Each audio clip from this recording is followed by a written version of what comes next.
What is going on, everybody? This right here is Pod Scum.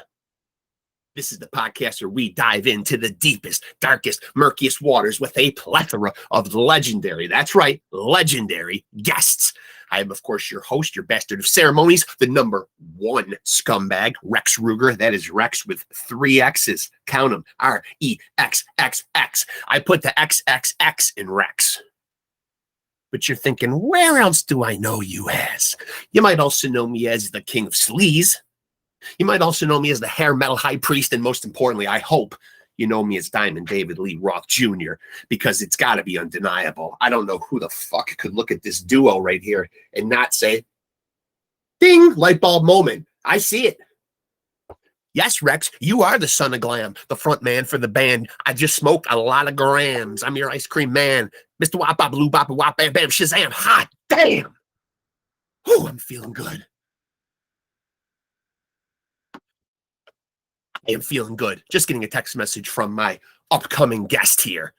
But I digress. Let me first tell you that I'm coming to you, as always, from the lush lavender lounge of love. And I am joined, as always, by my consigliere, my doorman, my head of security, my right hand, my boy, Keith Hernandez, puppet. And he's excited about tonight because just so happens we happen to be having somebody on from one of his favorite bands. I could say that, right? Sure. Still a little mystery in the air. I haven't divulged too much. Of course, before we go on, let me first figure out that everybody in the house is looking good. That is, of course, made possible by and spray responsibly out there, kids. Play your cards right, and you could have a quaff like Roth. This is, of course, the No Frills podcast. You get no frills because you get plenty of thrills, and that is, of course, getting to look at me and Keith and my good-looking guest tonight. I'm having another good-looking front man on here. Double your pleasure tonight, folks. If the guy didn't have a gig already, he could possibly be a guy that could be in Love Sword. He's got the looks, he's got the charm, he's got the charisma. Of course, there's only one, well, the second best front man in the world. Wants to tell you about his little passion project called Love Sword, and I'm still looking for players. I'm looking and no one is hitting me up. If you're virtuoso level, drums, guitar, bass, anything, hit me up. I need you. But right now, we need to get down to an interview here on Pod Scum. So let's chop it up and get right into it.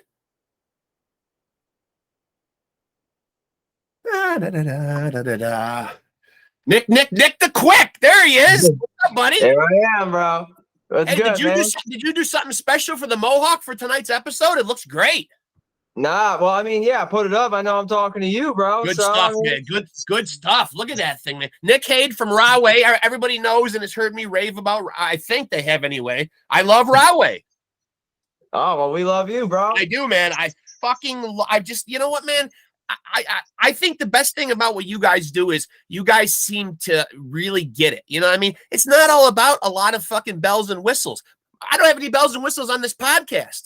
This is what you see is what you get. No editing, no bullshit, no backing tracks here, buddy. None. True. Yeah, we don't use any electronics like a lot of these Octane guys and all that you're stuff. Just straight ahead, good old gritty, sleazy rock and roll. I like it, man. Yeah, man. Oh, question before we continue. Do I got to watch my language or? No. Fuck no. All right. No, man. Just had to check, man. I've been on some interviews, where I can't say anything. I got to constantly watch what I'm saying. So I would probably venture to say that out of the 70-something episodes I've already put up on YouTube, I don't think there's been any where probably an expletive or two or numerous ones were probably dropped. I did have a discussion, and I wasn't even sure how to approach it, but I had a discussion or an interview with a guy, a band called Relent.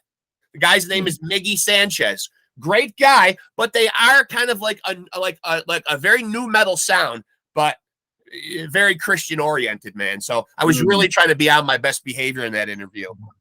Yeah, well, you don't have to worry about that with us. No. Well, the first thing that I want to bring up, man, before we get into the other stuff, I want to ask you and about RAHWAY and all that kind of stuff. Am I to believe that there are aspirations of a potential hip hop career for you, Nick HADE? Nah, not for Nick HADE, bro. No? Nah, man, nah. Well, why did Chigger seem to allude to the fact that hip hop might come up in our conversation? Oh, he just messes with us. We all mess with each other big time. Okay. But I mean, I have done like other genres of music, ranging from like neoclassical to trance to even, I have done rap and all that stuff, and all that. But I was raised on both. I was raised on rock and rap, so like I'm all over the board. I even listen to some country and stuff, like Brantley Gilbert and all that. You can admit that. Sure. It's the 21st century, man. Listen, man, we should be able to admit all that stuff. But I do remember a time. I'm 50 years old. I remember a time when I was going to high school, when if you were flying the metal flag and anybody found out that you were misrepresenting that behind closed doors, you would be the dreaded poser. And this was a terrible label to get back in the 80s, man. You wanted to make sure that if you were wearing metal shirts or metal patches on your jacket, nobody better find out that you're listening to some fucking wimpy pop shit behind closed doors. Yeah. Well, you know what, man? Nowadays we're living in a different world, man. Entirely. It's just 3 years ago, 4 years ago was a different world, and then it changed again. Like from like, I don't know. I think I'm 36 now, so I've seen the world change like, I don't know, 5 times already. Like when I was younger, like everything's a blur up until around like 2000. You had the Y2K and all that. All the planes are gonna fall out of the sky. I know. I know a lot of scary stuff is supposed to happen, but I don't know. Right now, the world we're living in does kind of seem like a scary place, though, man. I mean, I don't know. It seems like but I just had a conversation with my son, and I've been flying this flag for a while now. But I'm just really worried about how other countries are making us all this great technology and feeding it to us, and we're all just walking around like entranced by it, dude. Because I feel like it's just serving us up for these other countries.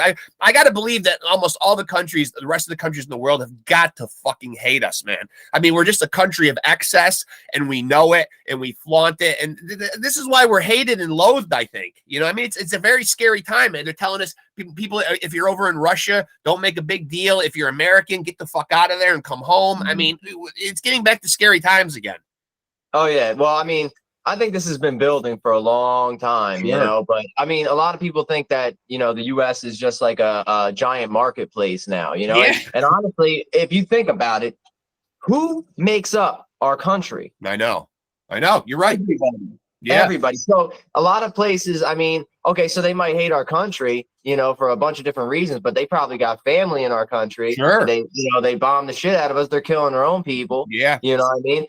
So a lot of times I think the war that's gonna be, that's gonna hit us if, Putin doesn't drop the bomb on us, he's saying like, hey, I'm gonna bring y'all with me kind of shit. Yeah. I think the war is gonna be an intelligence war. Yeah. I think it's going to be one of those like, hey, maybe China's going to buy up a bunch of farmland and stuff in the middle of the country and then make chemicals spill all over the coast. I don't know. Who the hell knows what the fuck is going to happen? But we do know that we are like pretty close to doomsday, and I just hope that, I don't know who it is, whether it's the Illuminati, the rich people, whatever the hell you want to call them. I hope one of them just says, you know what? Maybe let's let the world keep spinning, because if, I make this move and that move, then I'm going to probably end up dying with everybody else, in a molten ball of magma, So I'm sure that all the people that have tuned in to watch the guy who thinks he's David Lee Roth Jr. and the guy with the yellow and blue mohawk and to talk about music are probably fucking baffled by now, man, that we're talking about that fucking end of the world here. They probably think they stumbled onto the wrong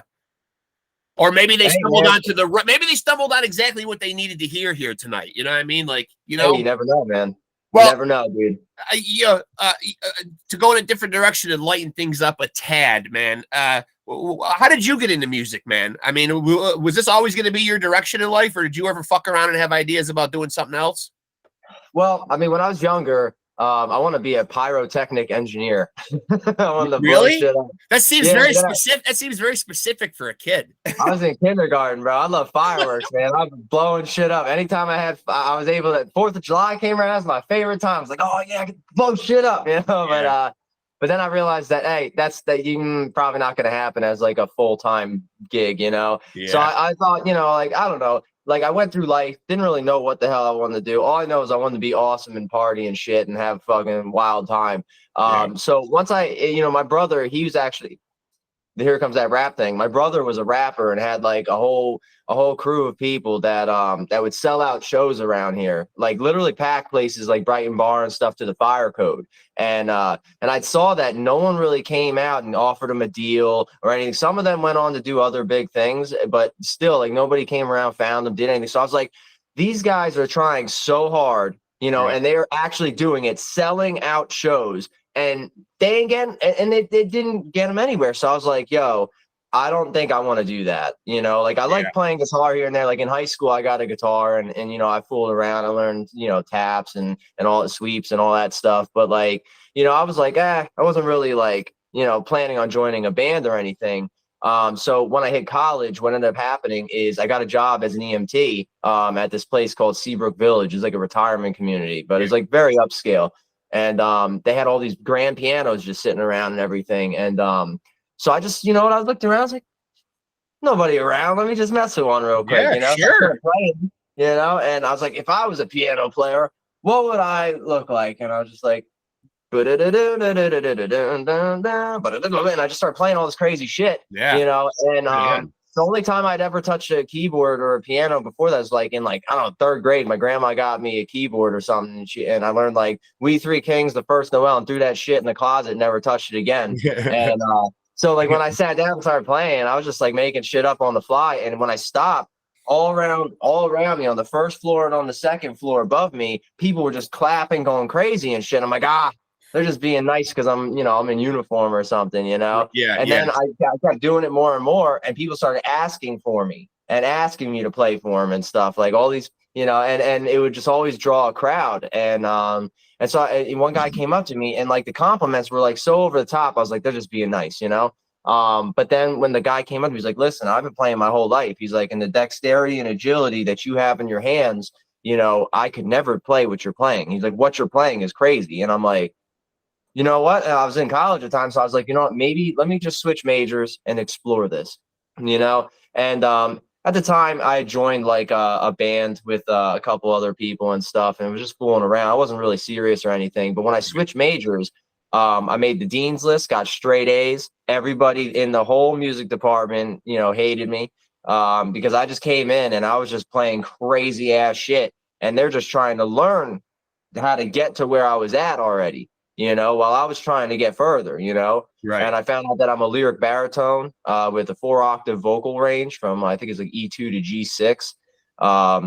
So I could sing like pretty high, but it's not where my real voice is. My real voice, I'm a baritone. I'm supposed to be doing bass heavy stuff, deeper stuff. But that's why, but you'll hear on a lot of our songs, I'll go up real high and I'll scream them bad boys, but I guess because it's all the training and stuff, but at that time, so I was in a band called Still Phase where I pretty much just did whatever I wanted. We wrote whatever we wanted. I don't even know how to explain that band, but while I was in it, we did a show in Brighton Bar, and I believe it was with RAHWAY. And so after a little bit after that, I ended up getting like a text from somebody, and they were like, hey, how would you like to be in a fully loaded band? And I'm like, that sounds great, but I'm already in one, They're like, we don't care. I'm like, all right. And that turned out to be Dave, DC. Right. He hit me up because apparently they are looking for a singer. So I auditioned and I went back a couple times, and they're like, listen, like, if you're willing to, kind of put in for this, then yeah, let's do it. I was like, oh shit. All right, man. Like, as long as you guys respect that I do other musical stuff to get that out, because I was in my mind, I was at this point where everyone kept saying, do what you love, do what you want to do. Right? Yeah. Do it. Yeah. That's go ahead, healthy. do that and fucking fail. All right. Fail doing your own shit and what you want to do. How about, I said, you know what? Fuck that. Fuck every single person that said that shit to me. Cause you know what? I'm going to go ahead and do what someone else tells me to do and see how that works out. So when I joined the band, in my mind, I had set a rule. I was like, whatever they tell me to do, however high they want me to jump, I'm going to do it and see what happens. And you know what happened? I started playing out with Ace Frehley, with Godsmack, Five Finger Death Punch, Seven Dust, you name it, and it worked out, so like, I just, I would present an idea to them, you know, and if it was good, they'd use it. If not, we just use what, you know, Right. whatever one of them wrote or something. Are you the last guy that joined? Like, was the rest of the lineup as it is now already intact? Was Chigger and he wasn't there yet? No, he wasn't there yet. We had this bass player Bobby. He was fucking hysterical, man. Yeah, we were like, I don't know, we got pretty crazy sometimes. We'd be rehearsing in Elizabeth, New Jersey, and Elizabeth, it was on 2nd Avenue. It was like kind of like a crazy area and stuff. And I just remember like we would just I don't know, we got crazy in during rehearsals and practices, you know. Next one second you're just jamming, next second we're like beating the crap out of these trees and throwing things around the room and throwing stuff outside and just, you know, like all sorts of craziness. Man. It was wild. It was a fun time. But so who are who are some bands and some frontmen, man, that really fucking got you, like, you know, like when you first started to think about pursuing this as a career, man? Like, were there any people that you were looking at as like the dreaded, I hate to ask the dreaded influence question, but you know what I mean, people that you looked at and kind of idolized a little? Oh, dude, definitely. Chris Cornell, Chester Bennington, David Drain from Disturbed. You know, I got a lot of them. You know, my list goes on and on. Interesting, very interesting that your list immediately starts out with two guys that are no longer with us too. That's pretty crazy. That's hard to wrap my head around. You know? Yeah. I mean, their deaths were quite mysterious because I didn't expect that shit. And I don't think anybody else did either. That's why there's a lot of conspiracies out there. But I think the other guys from the Seattle scene, and I'm a huge Lane Staley fan. Alice in Chains, one of my favorite bands. I email back and forth with Lane's mom a little bit, have a little bit of correspondence with her. Just always loved his voice. But it was pretty widely publicized that he had a very bad addiction problem. The same thing with Kurt Cobain. But I think the Chris Cornell one really snuck up and surprised people. You know, seemed like a guy with his shit together. You know, it definitely did seem like he had his shit together. And I mean, I know that Chester had some songs that were kind of like maybe it's a cry for help kind of thing, but he was just getting ready to go on like a big tour and do like some crazy release and like all this stuff when that happened. So I'm like, why would you do that if you were like, and some of his last videos of him like seemed like he was like kind of excited for this or something, you know? But I mean, who knows? I mean, sometimes people can act like really good, you know, especially when drugs are involved. I mean, I met some people that were like drug addicts and stuff that I didn't even realize it, but because they're so used to conning people and shit, you know what I mean? So I'm like, you know, so that's why I'm like the dumb one in the band, you know, like I'm always like the last one to pick up on some shit, you know? Is somebody that smokes weed on a daily basis, by definition, a drug addict? No, I mean hard shit. Okay, then I'm good then. All right. Like black tar heroin shit, you know? Yeah, that's bad. That's bad. Yeah, that's some shit. I don't tolerate that shit because that changes people. You're not you when you do that shit. Like it's ruined a lot of outside of killing people and ruining people's lives. It's also from the inside out rotted a lot of great bands and you know just artists in general. You know, I mean, even going back to like jazz artists, like so many jazz artists were fucking doing it even back. I think people think that it just became like a trendy drug like relatively recently, man. But jazz musicians in the 30s and 40s were doing it. You know, I mean. Yeah. But they also didn't know as much. They also didn't know as much about the like what it really is doing to you. You know, like that was back then. I mean, shit, they had what, Coke and Coca-Cola or something? Yeah, I know. And people thought smoking cigarettes was good for you. You know, I mean, it was almost preached that it was, and it was thought to look like that. You know, the actors and actresses with their cigarette holders. It was kind of like, you know, very much glamorized. You know, like isn't cigarette smoking very romantic looking, and doesn't it make you look very sophisticated and glamorous? You know. Yeah. I quit smoking cigarettes myself. Are you a smoker? Yeah. I was smoking when we started the interview. I'm actually about to smoke one up right now, man. Cigarette smoker, man. Now I'm interested because I don't want to say that you know, me not being a singer myself, I can't articulate on how it may or may not affect a singing voice. I do know that my wife and I back in 2013 went to see Pearl Jam in concert. And I was very surprised. The 3-hour concert, and Eddie Vedder probably downed at least 2 or 3 bottles of wine on stage and smoked several cigarettes and still managed to sound extremely fucking fantastic. But my wife, who's not even as big a Pearl Jam fan as me, said it was the greatest sounding concert that she ever heard.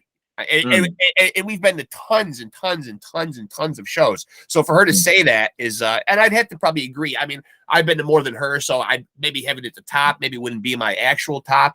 But does that ever affect your voice? Do you do anything specific to take care of your voice? Anything?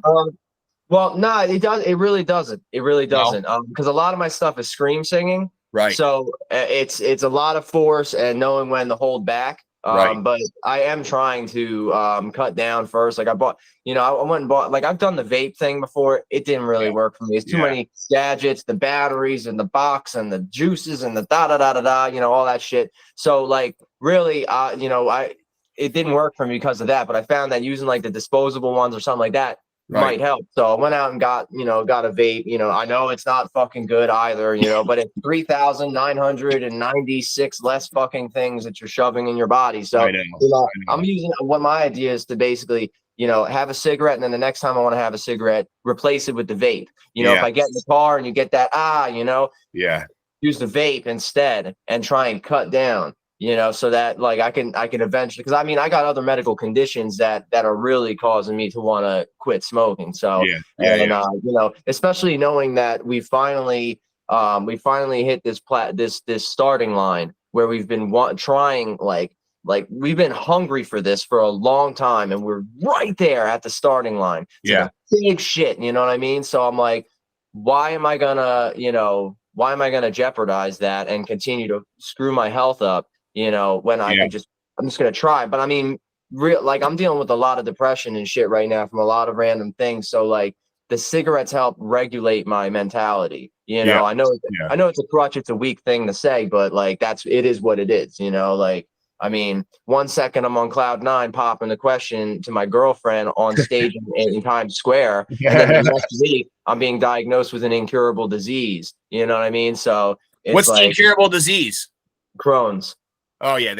See, I'm just curious, man, and if you didn't want to divulge it, that would have been fine too. But I work in healthcare, man. My day job is a nurse, so that's what I do, man. Fuck yeah, dude. Yeah. Fuck yeah, man. Thanks, dude. Thanks for fucking doing that shit, man. Nice of you to say. That's nice of you to say. I appreciate that shit, man. I appreciate it, man. Are you still an EMT? Are you still working in the medical field in any way?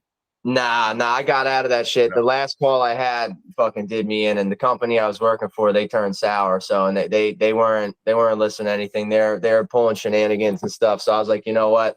I told them, I was like, up or out. And they're like, what do you mean up or out? I said, you're gonna put me up for this next position, or I'm out. And they're like, well, we'd hate to see you go after 13 years. I'm like, I'm sure you would. So within a couple of weeks, I had another job paying pretty much twice as much as what they were paying me. And I basically I looked at the person who directed the whole place. I was like, listen, I can solve all your problems in one motion, and she looked at me because it was like this big meeting. It was like the last one I was going to. And she's like, well, what is it? I was like, you guys decided to let me go, so I'm not going to tell you. But the secret was, it was real simple. Take that to the bank. Because the problem is nobody on the higher levels of these companies, it means every company. It doesn't have to be just this company. It could be your company. It could be my current company. The problem with a lot of these companies is they ain't listening. See, they're up here. They ain't listening to the guys down here on the ground level. That's true. So, and I was friends with all of them because I work with all of them all the time. And I said, listen, all you got to really do is take this person way up here who's in control of all of them and have them work alongside each one of them, just one day a month. In the trenches. Sure. Yeah. So then they'll understand what all the problems are. It was so simple that I'm like, but it is what it is. Well, man. I can't persecute anybody for having a crutch. I mean, I too am hitting a pen, which I will personally endorse these cake pens, but these are obviously a THC pen, so a very different effect. But I mean, I don't begrudge anybody for doing whatever they have to do, to quote unquote, as you put it, use as a crutch or whatever. But however we got to get through the day, you don't begrudge anybody that has to have, a vice. You know what I mean? Of course not. As long as you realize though, man, that that it's that cigarette smoking is not good for you. You know what I mean? You at least seem like you're being proactive at trying to stop. That's the most important thing. A long time too. You know how many times me and my wife were saying at midnight, we're gonna have our last cigarette. I got 2 left. I'm gonna break them. We're gonna wake up tomorrow morning and we're fucking done. No more. That's it. And then the next day you're waking up like, all right, who's gonna go over to the store and get a pack of cigarettes? I can't. Man, that shit never works. Yeah, no, you gotta be real with this shit too. You know, you're gonna cold turkey, you're gonna come up with some crazy ass plan, you know, and start holding yourself to it, you know. But we were always joking that we ended up quitting a lot more than we actually quit. You know what I mean? Like we probably, you know what I mean? Like we did a lot of quitting of the quitting.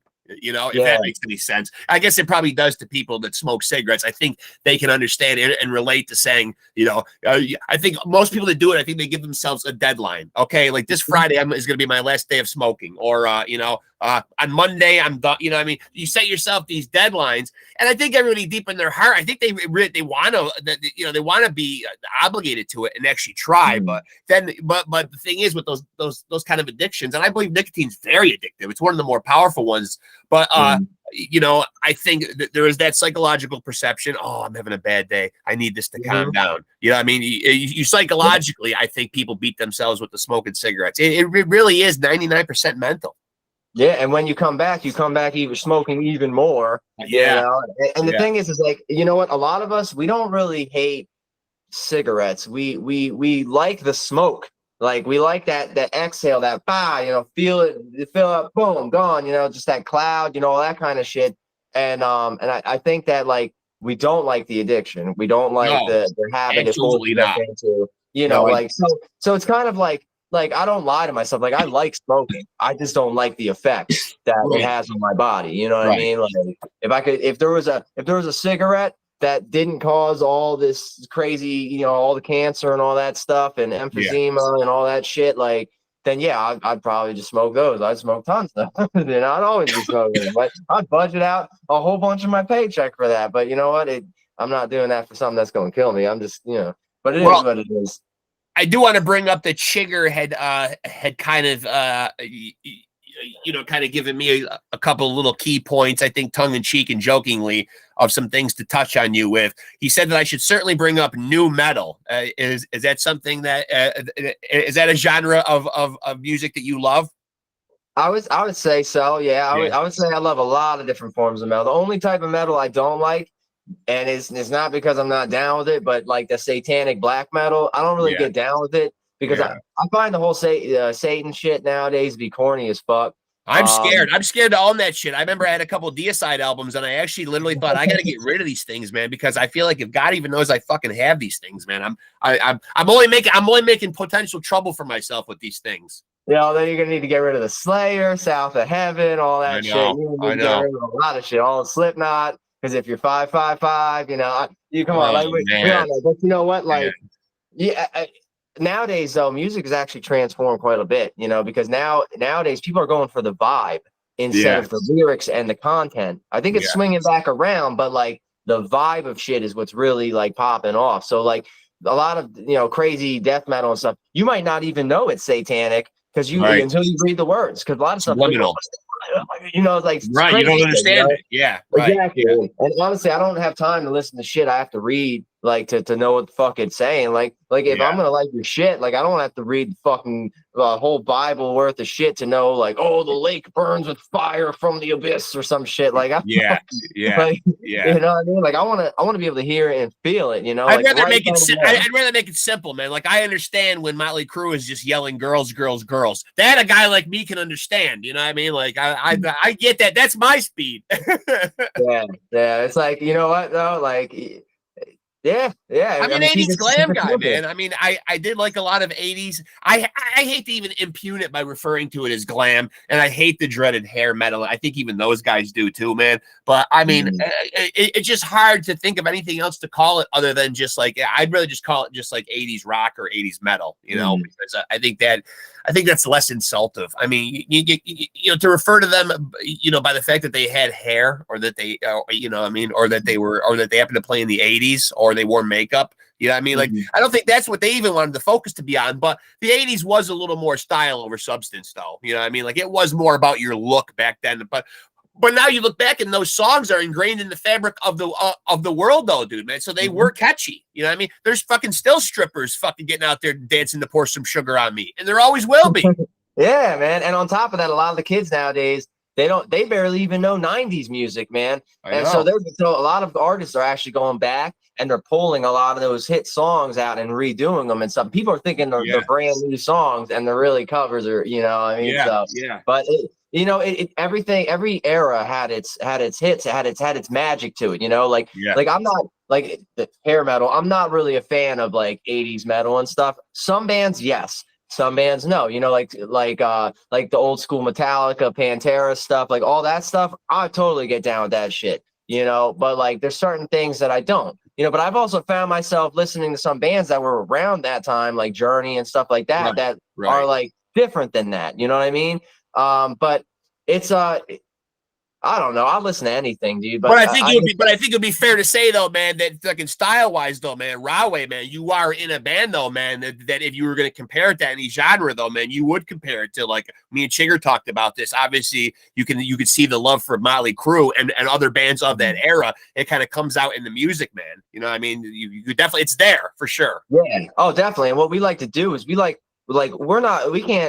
like, you can't uproot yourself. Like you were raised on certain things. You experienced certain things, and like they grew up in a different generation than I did. Like they grew up on Motley Crue and all that stuff, but I grew up in Godsmack Disturbed, you know what I mean? Linkin Park, you know, unfortunately I ended up growing up during the Saint Anger era of Metallica, but you know, I wasn't really a fan of that, but I listen to all their old stuff, you know, like whatever. Well, I feel like Saint Anger, they were starting to they were actually starting to come back out the other end, man. And then Robert joined the band or whatever, man. But even before that, Load and Reload were getting a little weird, man. I mean, blood and semen on the covers, and all of a sudden they're on the back of the album with short hair and black fingernails and drinking martinis, and it's like, who the fuck are these guys? You know, like I mean.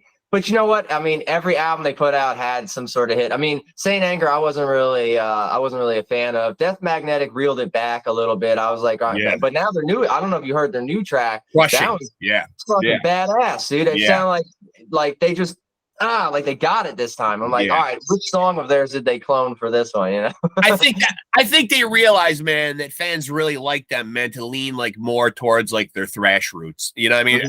I think they're finally at the stage of their career where they realize, you know, it's taking them longer between albums. They're getting older. They have families. They have priorities, all that kind of stuff. They're not 18 years old anymore.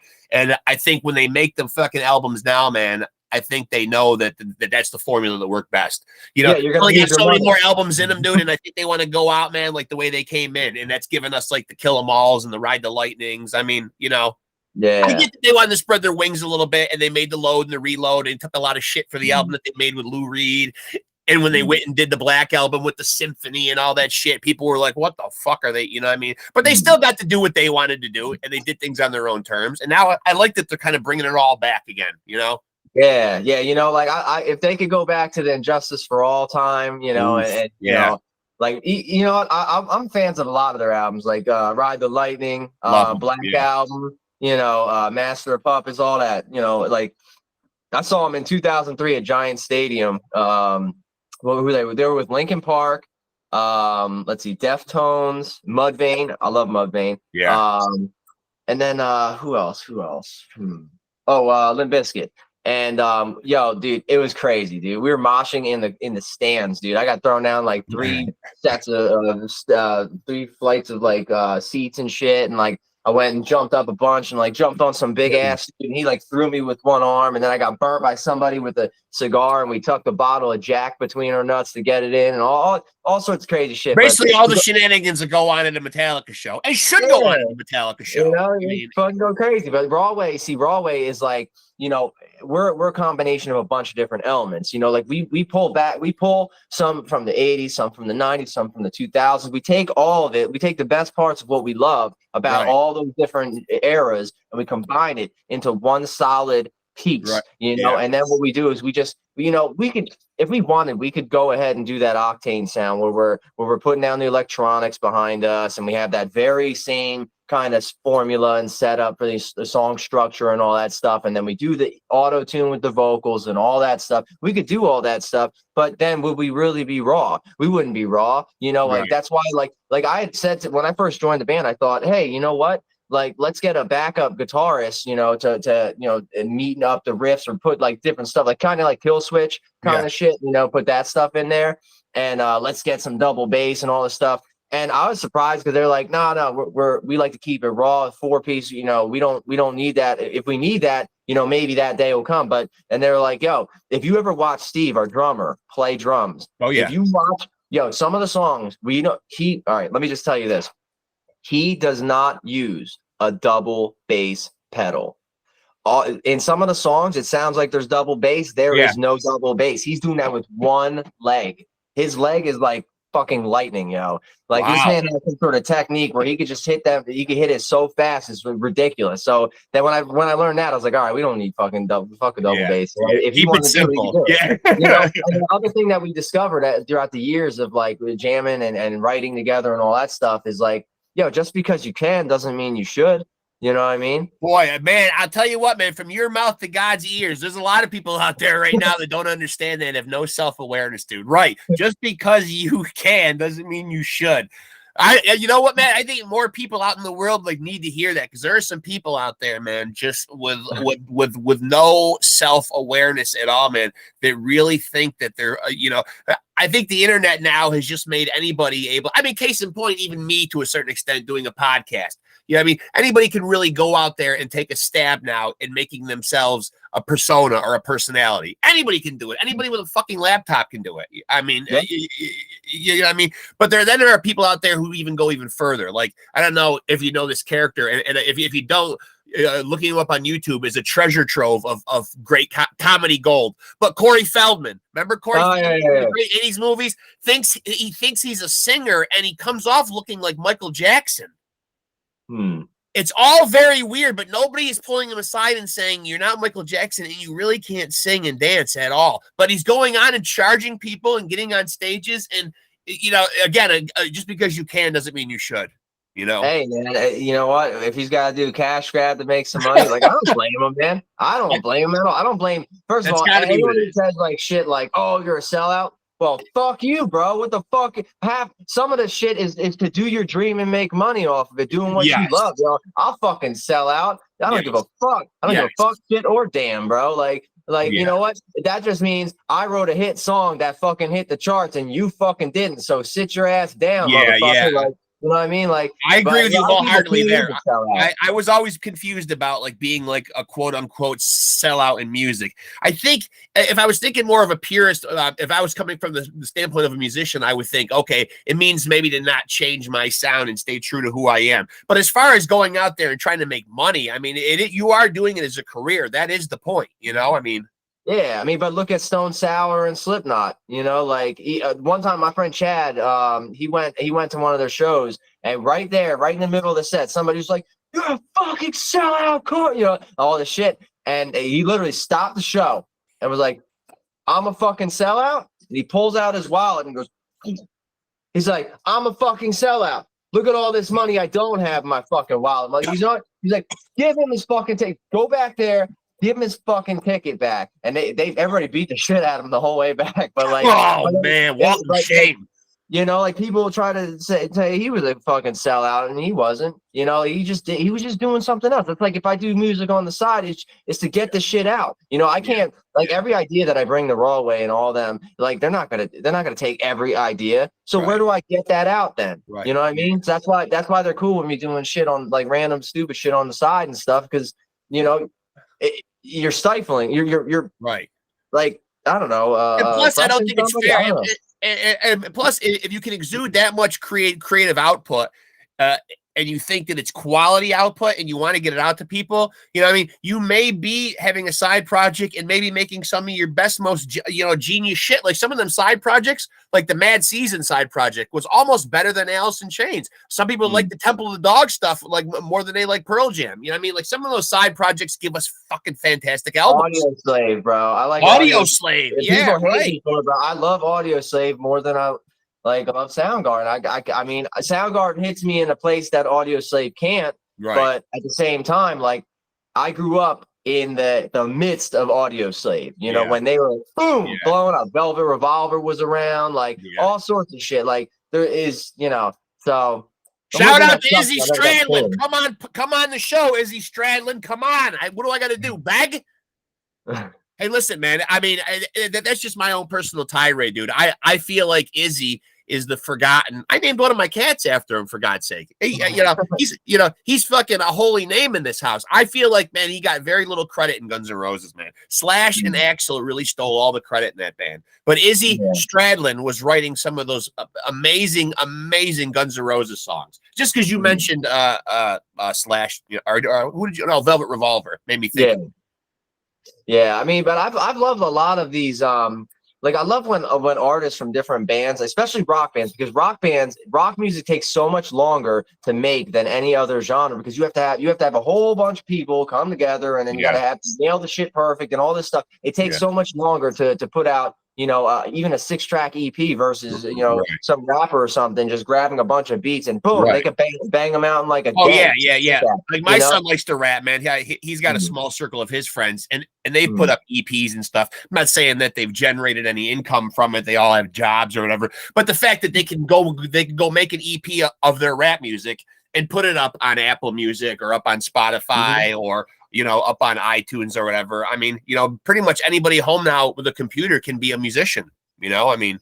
Yeah, but that's the thing with rock music though, when two different rock artists come together, like or even when a rock artist goes with a different genre artist, like Hyro the Hero and Disturbed or David Draymond, they did a song together and it was fucking phenomenal, That's and beautiful. That's and I love when that shit happens. I think what the hell is it? Lizzie Hale, and what the hell is his name? He was on, was it American Idol? I forget his fucking name. He's the one who did that one song, I'm going home. That song. What the hell? Daughtry? Chris Daughtry. Daughtry. Yes. Who I think had a lot of success as a result of being on that show. But oddly enough, he didn't win that season though. I think he came in second. Yeah, he didn't. Yeah, but he still got nailed though with the contract though, because when you go on these shows, before I go on to that, Lizzie Hale and him did a song. It was a cover of Journey, and it was pretty solid. At least it's bringing back like some of the great songs from that people might have missed. Growing up in the day and age. But where the hell is it gonna go? Wait, you said something. Well, that's why it warms my heart to see like a band like Pantera, and like I guess it's more Pantera-esque or more like a Pantera tribute to the music of the brothers or whatever. Maybe calling it just Pantera alone is a little bit of a poor representation of what it actually is. But the fact that, as we said earlier, a new generation of people is now getting the benefit of getting to hear those songs new and fresh live for themselves now. That's a nice thing, to know that those songs are going to live on in like new audiences and people my age who grew up with the actual Pantera are going to take maybe their kids or their grandkids. I mean, it keeps it relevant and it helps bring back like the music and that the stuff that you experience that you still feel in your heart. It helps keep it going. So maybe your experience, like you're going to have a different experience than they're going to have, but at least they're going to have an experience that ingrains it in them. So when they get older, if they have kids, then maybe it comes back around again and then they have it and it becomes like this long lineage kind of thing. And, and it also helps. I mean, honestly, I'm just glad that rock has been coming back around a lot more, and it's funny because like, I don't know, like it came out of nowhere. Like a lot of people were like, oh, rock's dead. Rock's, all this shit. And rock will never die. Nah, rock can't die. But then it's like all these rappers started doing rock tracks. Pop punk. And that's my shit. I love pop punk shit. That's some shit I'll put on fucking Blink or whatever and fucking just fly down the road. I also like regular punk too, but like only certain types, like Strike Anywhere and shit like that. But earlier I picked on something that you said though, man, like when you were saying, why would I want to jeopardize my voice when things are going so good and we're right on the verge of big things? Like when I see that exuberance, man, like what are the big things that you're expecting to come in the future here for Rahway, man? Like what would be the ideal big picture? The ideal big picture? Well, let's see. Are you asking like in my mind if I could in your mind, like nowadays, how does what kind of waters does a band navigate through? Like it used to be the standard, you know, some guy from a label notices you, they sign you, they pay for you to make an album, they send you out on tour, rinse, repeat, and that was like the formula. Nowadays, man, there are different waters to navigate through. So like how does a band go about it now? Like what's the big payoff now? Trying to get on big tours? I know like touring and merchandise is a big thing now. Bands are making money. Is it making kick-ass albums? Is it getting on a label? You know, like what would be the big thing that could happen to RAHWay? So what I would want to see. So first of all, you got to think about where the money is right now. Right. Absolutely. Right? A lot of people are broke. A lot of people aren't. You know, so you got to kind of find the avenues where people are spending their money. What are they going to spend it on? They're going to spend it on merch. Definitely. If they really love your shit, they're going to buy your shit. Yeah. You know, so merch is one source of income. Getting paid to do shows, that's another one. Not all bands are privy to that though. Right. You know, you have to work your ass. You got to work your way up to having a following where people are gonna say like, yo, if we book this show, we're gonna sell fucking $3,000 worth of alcohol or something, you know. So let's pay them at least $500 to get their people in here. You know what I mean? So you got to build yourself up. But so you're getting paid for shows. You got your merch. Now people think, oh, streaming. Nah, streaming ain't paying shit. Streaming don't pay shit unless you're on the radio and Octane. Then you're gonna probably see, you know, $400 every time you stream or some shit. Who knows? But otherwise, it's like pennies. Yeah. Exactly. You know, you might have like for like 1 million streams or something, you're gonna see a couple grand maybe tops. You know, like unless you're John Bon Jovi and you write "Living on a Prayer," which Spotify just gave a special award to because it hit 1 billion streams. Living on a Prayer. Man. Yeah, but that's the thing is a lot of those artists got in before when the royalty time was still around. You know what I mean? Right. Like you don't know you could write that song right now and anybody might not even give a shit. You know, I mean. But you know that brings us to our next point. Getting your music into a movie, into Netflix, whatever, something that people are going to stream not like a lot and hear your song, and you're going to get paid every time. You know what I mean? Like if you get a royalty deal on like a movie and you get put in like either the ending or the intro or the theme or whatever, you know, you're getting paid cake. You know, you're going to make a lot of money. Are you saying right now on the Pod Scum podcast right now that as the spokesperson for RAHWay, man, that you are saying right now that RAHWay's music is available for purchasing for Netflix, movies, and you guys, there's a price. You guys have a price. Yeah, if they hit the right price, yeah, you know. Listen, man, you're not going to hear me argue, man. I mean, I talked them up with Chigger, man. Those songs on that Slumlords of New Jersey, man. I mean, you know, just bangers, man. Just fucking every song, just catchy, anthemic, and you know, just totally infectious. You know what I mean? Like those ought to be heard, and I think they would be very accessible in movies and TV shows. Well, why wouldn't they want to use them? You know? Shit, if you thought that was good, wait till you hear the next one. You know, like these next songs are they're the shit, bro. Yeah, like they're on par, if not better than the last. So I'll tell you that, man. Like we went in a couple directions on this one. Like, I mean, we got a fucking dance track. Nice. Yeah, what's wrong with that? Yeah, there's nothing wrong with it. It was just, and it's a ridiculous ass song. You're not even gonna expect whatever the hell the song is about. I don't want to tip anybody off, but if there's going to be a video made for, because you guys do some, and I encourage people to go to YouTube and put in you guys, you know, RAHWay videos. You guys have made some pretty fucking cool videos too, man. You know, acting like pretentious rock stars and like somebody's trying to get at you guys while you're going into the warehouse to make your you know what I mean? I like it, very tongue in cheek and humorous, and it's nice to see people still making videos because I grew up in an era where they actually played them on fucking MTV at one point. Shit, back when it was music television, which nobody seems to remember before there was a Real World and every other idiot that can end up with a show on there now. You know what I mean? They actually played good music, and a lot went into music videos. They told stories in music videos. I mean, some of them like November Rain were like little mini movies. I mean, you know what I mean? Countdowns and, you know, videos staying at #1 for a long time. And there was a whole thing to make a good ass video. Sometimes they got carried away with that shit, though. I'm not gonna lie. They have like a 5-minute intro. Like, what is this, Thriller #7? Like, I know. that was a cool video, though. Thriller was good. Yeah, that was some of them are just like great eye candy though. Like watching the "Here I Go Again" video. Nothing wrong with watching Tawny Katane fucking squirming around on the hood of a car. You know what I mean? Like, You never think of that. I mean, but you know what? Going back to what you're asking, I would want to see. I want to get onto some tours. We want to get onto some radio stations. Want to increase our, brand. Want to brand further. I want people to, start. I want to just start building a bigger fan base. Because like right now in Jersey, we'll put on shows and we'll pull tons of people.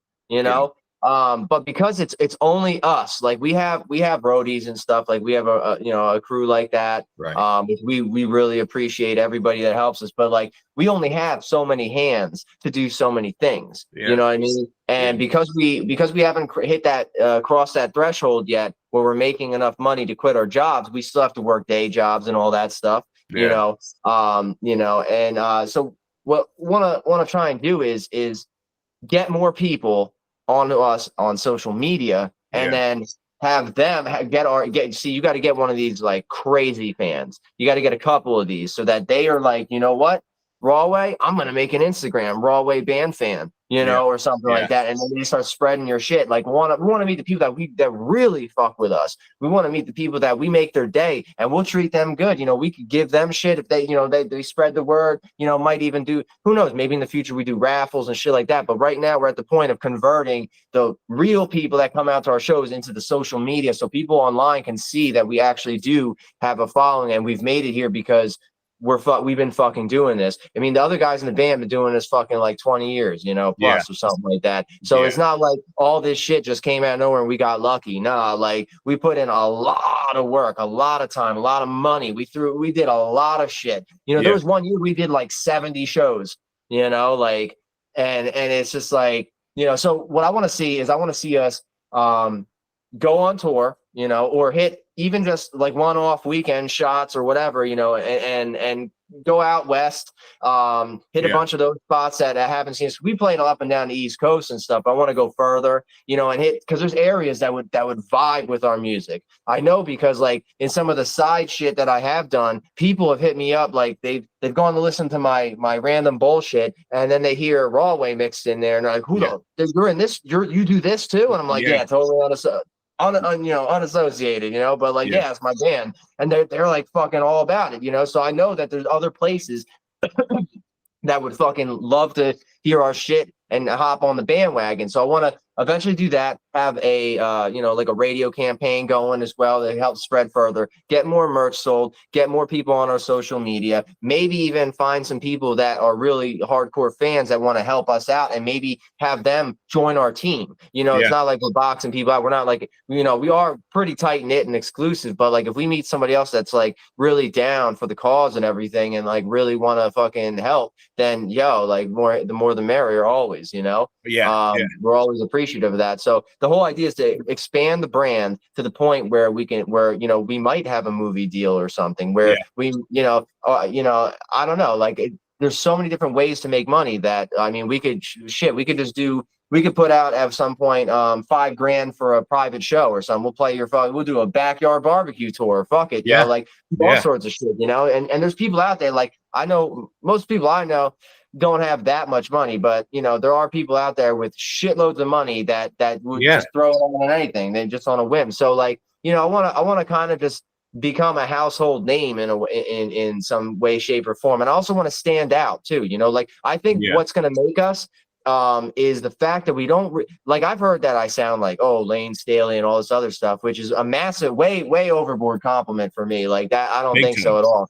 Because Lane Staley's a legend. Like, I mean, I might be a legend in the making too. I don't fucking know. You're the judge of that. But the whole idea is like, I think that what's going to really sell us is our unique tone. Like we don't sound like your Octane bands. We sound raw. Like that's what we're about. We're not pulling the laptop up on stage and shit. That big ass wall of sound comes from Dave and his 900 bajillion fucking individual pedals all linked together in a specific fucking way through a specific cabinet with a specific head that's overdrived in a certain way. No smoke and mirrors. No smoke and mirrors, man. You guys are really getting up there doing it, man. You guys are the genuine article, man. I love that. And I love the transparency, man. I think the fact of being accessible to fans, I think just going back in celebrity has always been probably like something where, I think people always want to be able to approach their idols and approach the people that they like, man. But, you know, obviously, if you get too famous, it can probably get to the point of being annoying, man. But it is nice, though, man, like that you stay in touch, I think, man. You staying grounded and close to the people is great. Yeah, dude, definitely. Like, and I mean, when I get off stage, I love talking to people. I love connecting with people because you know what? Like, they're part of the party. Like, without them, there's no fucking party. Like, yeah, we bring the party, but like realistically, like your fans are everything, and they're not just fans. You know, like these are human beings like you and me. You know, and like I'm gonna stop anytime I have a chance. I'm gonna stop and I'm gonna talk to them. I'm gonna pay attention. I'm not gonna rock star anybody. I'm not gonna glad hand somebody. You know what I mean? Like, even if I get famous, I would still love that. Like my whole life, like I think part of the reason that I even like wanted to become a singer, you know, is it, you know, that when I was younger, I was never Nick.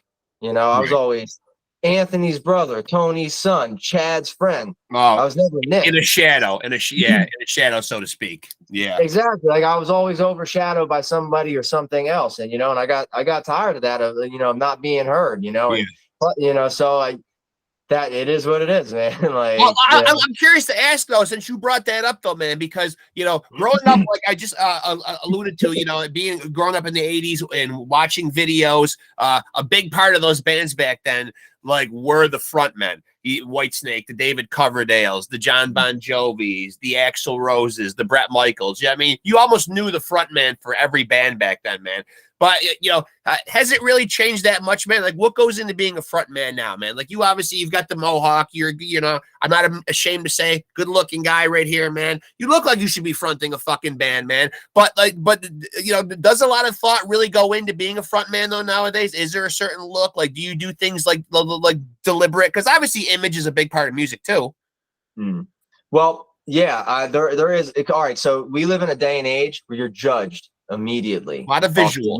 Yeah, there is. Like if somebody hears your song, like it's one thing if you hear a song and you kind of like it, but then there's always that chance that somebody looks at you, after they heard your song, they loved it, and then they see what you look like, and they're like, I don't fucking like this. Fuck that guy. You know what I mean? So you're really like kind of in like when you're a front man and you're the, you know, although with RAHWAY it's different because everybody has their charisma, you know, like. But all right, believe it or not, when I had long hair, I had long like up until a few years ago, I had the long blonde hair. Yeah. And every time, this is what would happen after a show, man. This is what the fuck would happen. They'd say, I'd get off stage with me and everybody would be walking down, right? And then people would come up and they'd be like, "Oh my God." And like say I'm standing right here, they'd be like, "Oh my God, Dave." You know, I'm like, "Motherfucker," you know. So it's almost like you didn't stand out to him at all. Yeah, one time I was in Red Bank and I was just at some random like studio or whatever, and some guy was walking his dog and he overheard me and this other guy talking about music. "Oh, you do music?" And I'm like, "Oh yeah." And he's like, "Oh, I play for this band, you know, I do some trombone and fish or something like that, whatever." And I'm like, "All right, cool, whatever." You know, and then he's like, "Yo, you're in a band?" I was like, "Yeah, I'm in a band." He's like, "What band?" I was like, "RAHWAY." He's like, "I think I know that band." And I was like, "Yeah?" And he's like, "Yeah, the one with the skinny singer." I'm like,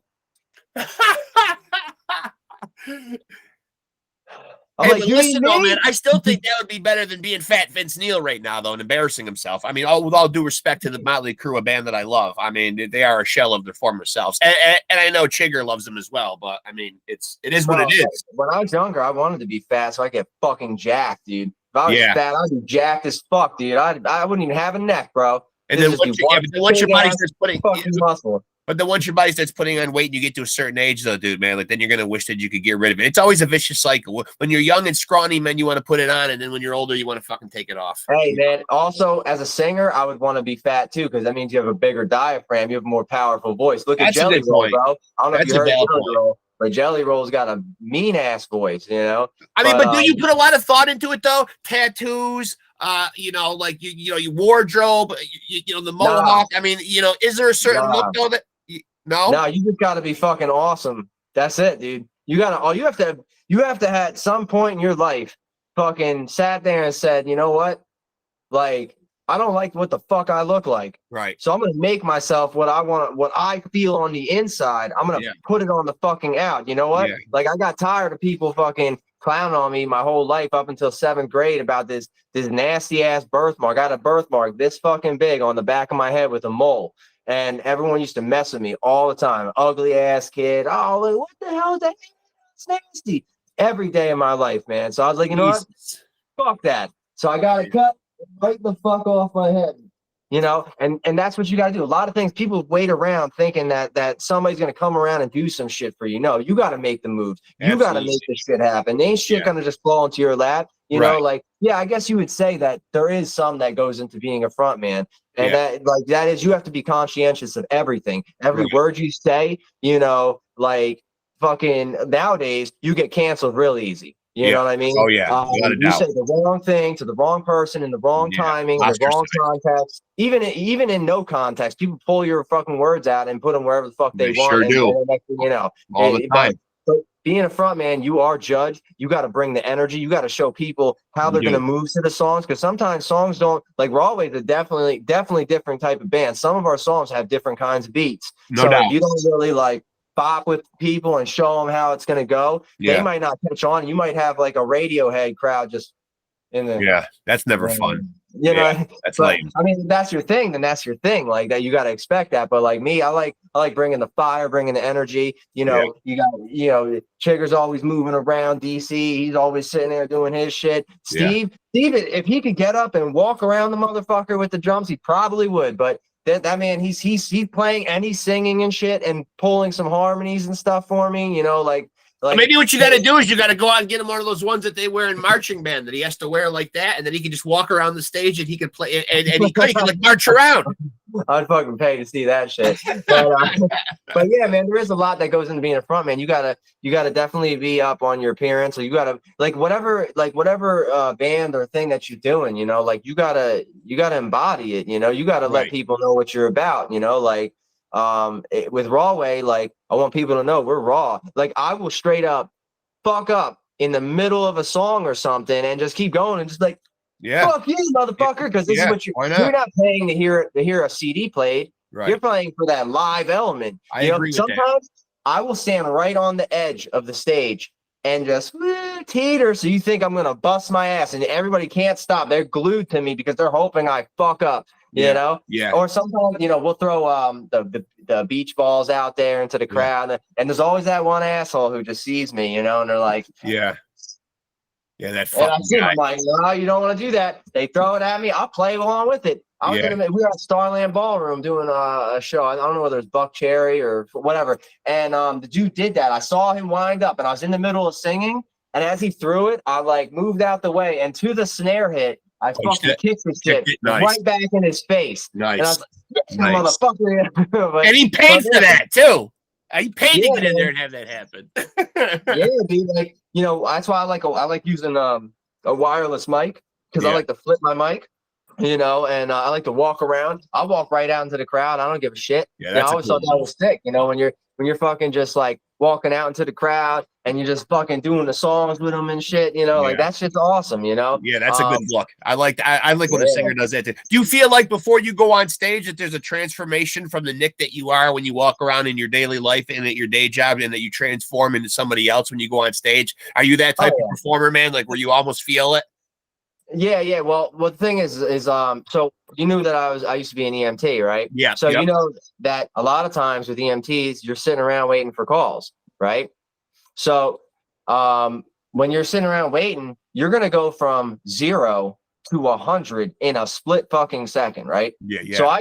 So from years of doing that, I basically just learned to hold my energy, conserve my energy until I flip that switch. And I do the same thing everywhere else with RAHWAY, you know, whatever. Like, you'll catch me. There's videos of me sleeping literally before I get on stage. Like, I'm literally sleeping, you know, because I'm just fucking waiting around doing nothing. What the fuck else I got to do? You know what I mean? So I'm sleeping and shit. And then next thing you know, someone wake up, yo, we're up next. Yo, we got 5 minutes. You know, I'm like, all right. Boom, you know, as soon as I snap into it that quick, huh?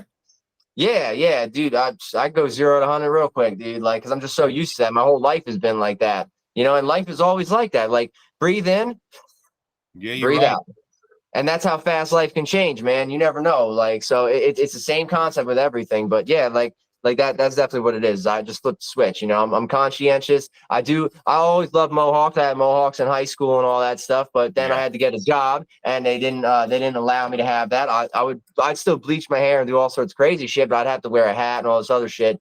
But the Mohawks never really let that fly. So when I got the new job, that's when I was like, yo, my boss is cool as fuck. Like, coolest boss I've ever had in my entire life. There's actually still people out there who give a fuck about somebody having a mohawk. Come on, it's the 21st century, man. We're letting people we're letting people change genders, man. And someone's gonna not let you have a job because of a mohawk. I mean, yeah. But you know what? I mean, it's some people are old school, some people are with the new wave, you know, some people are, Oh, I'm not saying there's anything wrong, man, with pursuing what makes you happy, man. I have nothing against somebody changing genders, but I'm saying though, man, we're letting people make extreme changes to their lives and identify however they want to, but yet you're gonna be scared about the guy that comes in to apply for the job with the mohawk. I mean, that's it's a little judgmental, Yeah, it's a little ridiculous, I mean, I mean, that definitely, that's one thing I do like about this new world that we're living in, is that like, I feel like I am judged all the time. Everywhere I go, everything I do, I turn heads, and a lot of time, half the time it's good, half time is bad, but you know what though? Like, I don't really give a fuck, dude. Like, and there are still things I think there are still things that you can, that you can be seen, that they can be seen on you and judged. The mohawk, one of them. I've got tattoos on my lower arms. When I was in nursing school, I had to get I didn't want to wear a shirt underneath because it would be hot. Yeah, I'd buy those NBA shooting sleeves. They're kind of like a breathable, almost like an underarm material, man.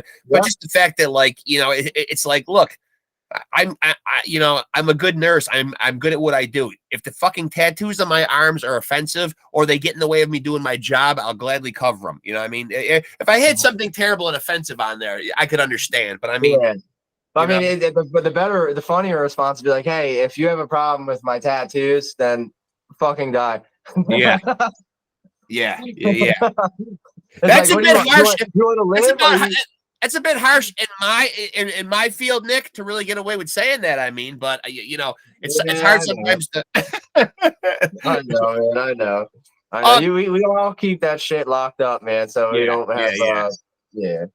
I mean, nobody can persecute us much for our thoughts, I suppose. But if you sit down and write, are you somebody that likes to sit down like with the pad, man? Like, do you enjoy writing lyrics, or does somebody else in the band you do the lion's share of that?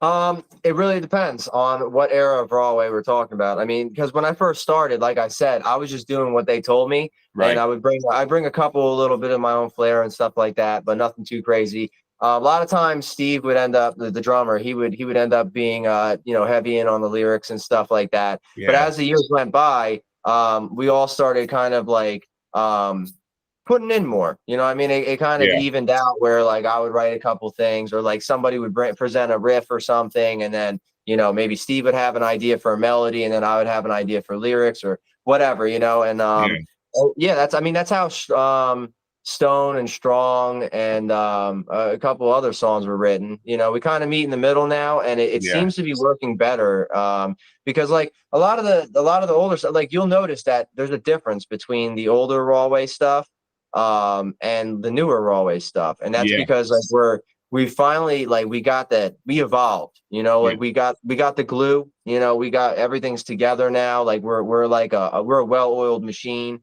and it's just the consistency in meeting up every week to rehearse and to write new songs and all that stuff. Like like I like writing occasionally. I don't like writing all the time, because I mean I'd rather.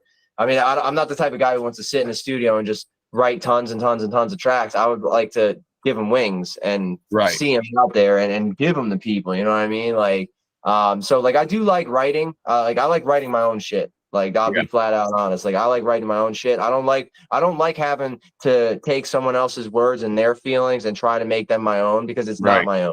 I don't like lying. I don't like lying at fucking all. And when I sing other people's shit, it feels like a lie, unless I experience that song. Like if it's a cover and it's like, let's say it's an Audio Slave cover, I'll kill that shit because that means something to me. And I feel those songs. The reason I connect with those songs because I really feel them. So I could feel that and put it out there. But when someone hands me a bunch of like words and a melody and stuff that I don't really don't really vibe with, like, because my choice of notes when it comes to melodies are way different than other people's. Because it's right. you know. But whatever, that's just a weird thing with me. But people move to different stuff, you know. I mean, certain stuff, you know. I mean, like you could put on a song that you really think is a banger, man. Is going to get asses moving, dude. And some people could just sit there and be like, I don't know, it don't do nothing for me, you know. I mean, so it's just each his own, you know. I mean, the weirdest songs kind of get you moving. But when you go to write though something, man, you got like a ritual, man. Like you got a certain room you go into, or a certain, you know, a certain ambiance you got to set, or can you just like grab a notebook and just wherever the fuck you are, a song idea. Dude, I could be driving down the fucking highway onto a site meeting or something for work or something, and if I hear something in my head, you know, I'll just hit the record button on my phone and I'll put a voice note down, you know, or something like that. I'll write anywhere, you know. Whether it's in the studio, a fucking shed, or fucking wherever, you know. I'll write anywhere. Eventually, you know, I'm gonna have to write on the bus. You know what I mean? Like, right. You know, especially when we're touring and all that shit, we're gonna have to continue to come up with new shit, especially like when shit takes off. Right. You know, but is there certain stuff you use for like the impetus for when you write? Like, do you say like you would you say that you tend to get ideas from like, you know, like worldview type topics, like shit you see on the news, or like obviously I talked to Chigger and you know, he said that a lot of Steve the drummer, he did kind of blow him up a little bit. He did say that Steve the drummer tends to write about a lot of heartbreak and bad, you know, like bad shit gone wrong with chicks, you know, like. I usually go back to a lot of times I just go back to my personal experiences, because I've lived a fast life, like. That's probably why I have a shitload of health problems right now. But you know, it's because like I didn't just burn the candle at both ends. I chopped that motherfucker up into 12 pieces and set it on fire with gasoline. You know, so, hit it pretty hard. So I've been through quite some shit, and I've had a lot of people you know, commit suicide in my life. I've had you know, my parents aren't in the greatest of health. I don't even really want to get into that. That shit's heavy as fuck. My own problems. You know, I've been surrounded by fucking 30 people with knives before. I've been jumped. I've had a whole bunch of shit happen to me in my life. So I can pull from fucking anywhere. A lot of the same similar stuff. Yeah. So like I don't need to look at the outside world to know what the fuck the world just did to me in my past and then write about it. What I like to write about is conflicting views. You know, like I like when someone when you see me, before you even talk to me or know who I am or what I'm about, you already have some sort of idea as to who I am. Right. You know, and I like to fucking blow people's minds with that shit and like kind of make, you know, open people's eyes to a lot of shit, you know? Right. Like I see you coming down the street, I see the Mohawk, I say, this guy's an asshole. I'm just kidding. Exactly. No. Exactly. I don't say that at all. I made a joke to Chigger that a lot of guys with Mohawks can be assholes. I mean, you're not. I would never stereotype any one group of anybody across the board. But even you with a Mohawk can certainly understand that you've ran into a lot of people or seen a lot of people with Mohawks that are assholes. Yeah, you know, and the thing is, like, I also have a lot of like I have a lot of pent up rage from a lot of shit that I don't have an outlet for. So a lot of times that's where when I'm writing, like in Only the Strong, like, I don't give a fuck. You're fucking lame when you dated. I fuck hot bitches. You're alone masturbating. Like that shit. I'm like, fuck you motherfuckers, yo. Like, you think you're fucking better than me? Like, first of all, like, you know, nobody's better than you, but you're no better than anybody else. You know what I mean? Like, we're all kind of fucking even some way, shape, or form, you know, and we know no one has to be born who they fucking are, but like, realistically, like, no one's fucking better than the other guy. And people that look down or try to punch down on me, like, that shit is just fuel. Anytime something bad happens to me, it's just fuel. It goes right into the fucking book. You know what I mean? Like, that's it. You know, I'll fucking save it for later. And then when I'm on stage, you know, or when I'm at, you know, that's one thing I like about rehearsing with RAHWAY, because we're heavier and, you know, we're not always on that light shit.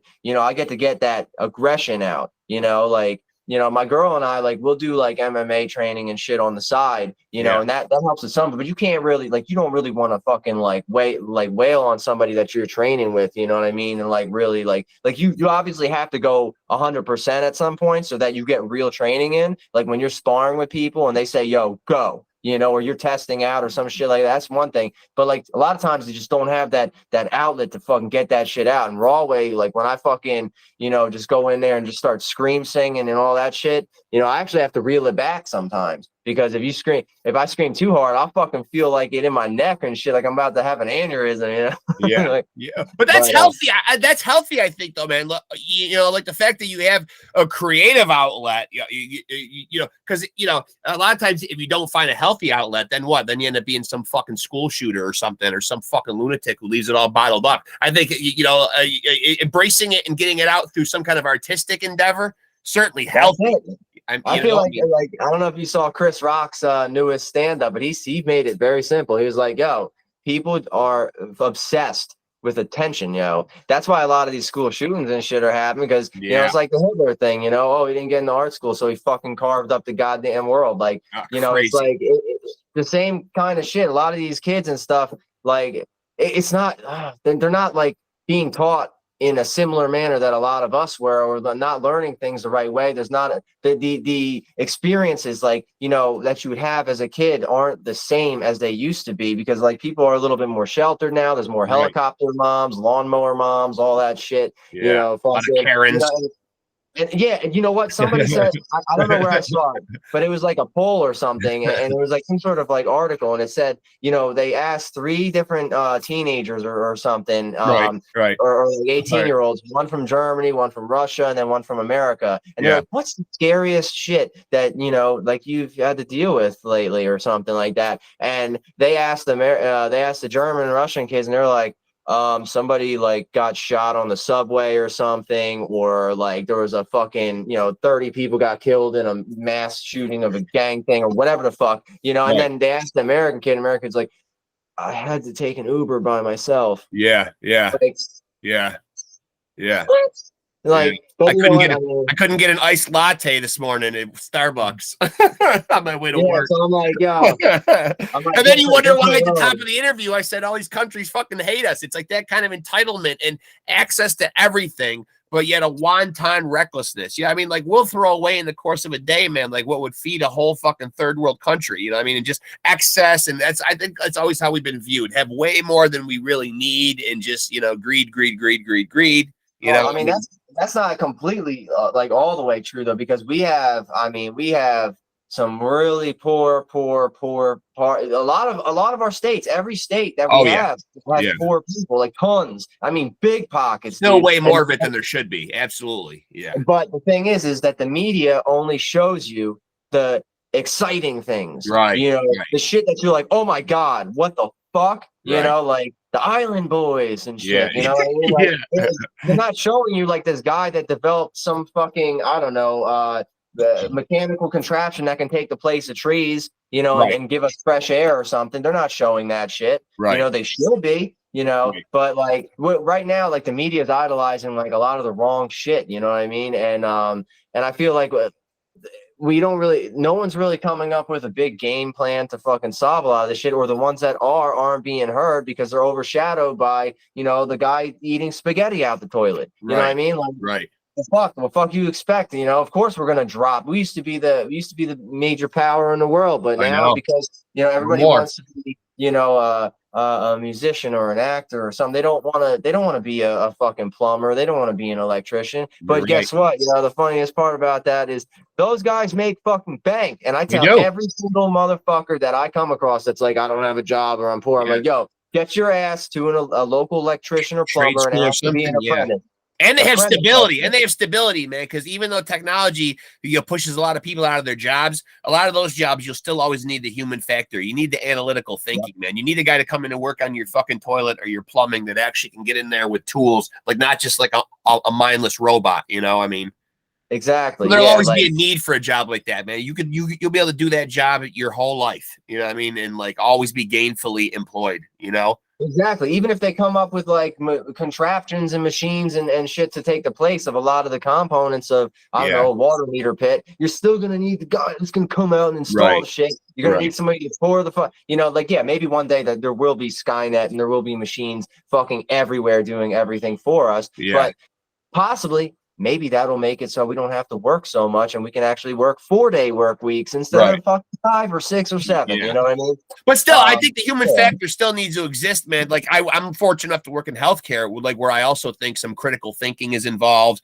You know, I think you almost need a human mind. Like I think at it, like if I needed open heart surgery to save my life, you know, even though you might be able to fucking build a robot that could do that surgery, and I know that humans are obviously fallible and can make a mistake, I still have more confidence in the human though, because that fucking robot was made by a fucking human. So I don't know that it's not going to fuck up. You know what I mean? So you do still need humans in certain fields, and you need them to be like compassionate and show empathy. And you know, I don't know that you could ever teach a robot to have, you know, feelings. I mean, I don't know how far, and I don't know in how far of a way that world exists. You know what I mean? Where something like that can be created. Well, that's what they're actually trying to avoid, is giving the AI and shit too much emotion and stuff. Because if they see that we're not needed.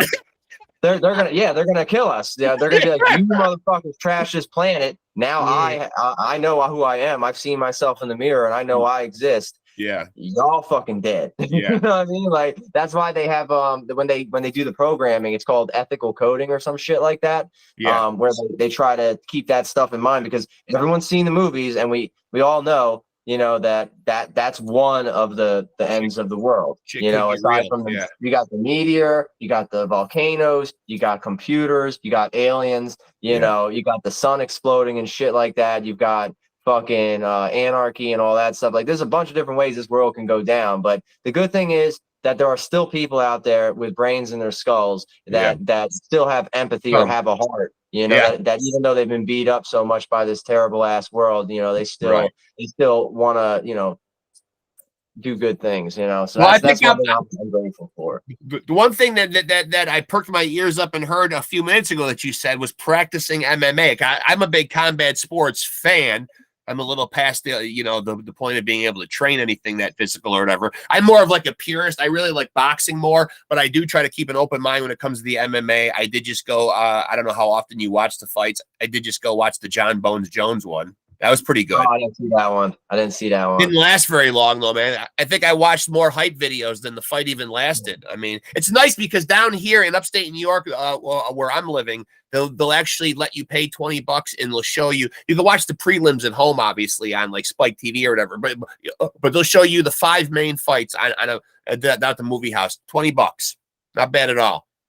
Yeah, that ain't bad at all. Shit. People will smuggle their flasks in there, and some people will hit their vape pens in there. You know, it is a marquee cinema, so there's like 8 or 9 other cinemas, but they'll dedicate one to opening up at 10 o'clock at night, and from 10 o'clock to like we got out of there about 1 o'clock, 1:15 in the morning. But so yeah, I mean, but to see them up on a nice screen with surround sound is very nice. But is this something you take serious though? Is this something that you have aspirations of doing, or is it more like a workout routine hobby? It's a workout routine and hobby. Like honestly, we like my girl and I, we do it just to stay in shape, because you know with the jobs that we work, they're like office jobs. You know, so you know, like when I was an EMT, I was carrying oxygen tanks up 7 flights of steps and shit. Yeah. You know, I was walking 11 miles a night. You know, but like doing this shit, I'm not. You know, like most I do is go up and down the steps to get some fucking tea or something. You know what I mean? So it's like. I gotta stay, and especially with the Crohn's shit, you know, I gotta stay active, you know, I gotta stay in some sort of shape, you know, and keep building myself. So that's why we jumped into it. I mean, we kind of jumped into it before all this because Abby had watched my girl. She had watched what the hell is that, Cobra Kai, and she I thought for sure you were gonna say Fight Club. Nah, well, she watched that too, you know. She liked that one too. I'll tell you what, though, man, I'm with you guys, man. Me and my wife did enjoy Cobra Kai, though, man.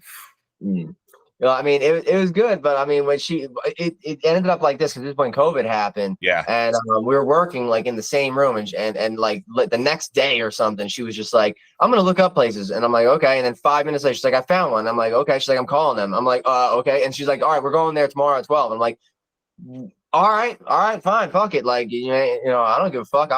When I was younger, I did like one trial class and I loved it, and then I never got brought back. So like that was the end of that. But then I was like, yo, I would love to fucking do this shit, you know. So and, what like, is it that you guys are doing at the one you're at now? Is it a Brazilian jiu-jitsu? It's Kyokushin karate mixed with jujitsu and Gracie combative. Awesome. So we mix in, we use strikes to the head, you know, and stuff like that. We do a lot of grappling, groundwork. You know, we do a little bit of everything because the guy who runs our dojo, he's a very real dude, and he's like, you know, he wants to teach us as much as we can from many different, you know, facets and stuff, like different angles, because you never know if you're gonna get jumped by 3 people and have to like fight this one and keep them in a line so you can make sure that no one's behind you or some shit. You know, you never know if you're gonna get stuck in close quarters. You never know if you're gonna end up on the ground with somebody. You don't know if it's gonna be somebody big as hell, or you don't know. It might be somebody who also does some sort of martial arts. They might know what the fuck they're doing, you know. So he teaches us a lot about everything, and we cycle through different courses, and then we have like we'll actually meet up. We have dojos from like all over the country and stuff, where we'll have these things called gashukas, and it's like a big get together where a bunch of the dojos meet up in one location. Usually it's like Maryland, but these other dojos, they have different teaching styles and different things they teach too. So when we all meet up, we all teach the different things that the others don't really teach. So you get even more of a well-balanced kind of thing going on. And we'll do sparring. We'll test out for belts and stuff like that to move up. Me, you know, I don't really give a shit about the belts. I would stay as a fucking white belt if I could, you know. It's fucking amazing. You know, I don't really give a shit. Like, I just. I mean, why not, man? You get to learn to kick ass, and then you get to go home and grapple with your girlfriend. What's wrong with that, dude? Fuck. She grapples with me when she's sleeping. You know, hey, honey, let's practice our grappling. That's great. That's great foreplay right there. Honestly, whenever in the dojo, she'll throw some kicks at me and stuff. But I'm full of piss and vinegar. I'm light. You know, I'm only like $140, so I'm quick. You know, so I don't. Generally, my rule is I could probably take about 3 hits and then I'm dead. So in my mind, I can't even get hit. You know, like I full on. So my 4th month into training, I full on blocked, you know, like a full fucking kick, right? And I was even like moving away with it a little bit. And when he kicked me, it was like, and I'm like, oh, what the fuck was that? And I'm like, oh, that's a good kick, man. You know, so I kept going. And then later in that training session or whatever, the guy who runs the dojo, he's like, all right, he's like, I need somebody to demonstrate on. He's like, all right, Nick, come up here. So I'm like, all right, so I'm holding this big ass air pad, and he's like, this is how we're gonna do it. We're gonna show you how to do this punch. It's gonna go 1, 2, bam, and he just fucking hit me, and I'm like, oh, and I felt that crack again. I'm like, whoa, what was that? And he's like, you all right? I was like, I think so. You know. Next thing you know, we're sparring at the very end. We all get up in like a big like circle or whatever, and then they call 2 people in. We beat shit at each other. So me and this one dude, he was like a higher ranked guy.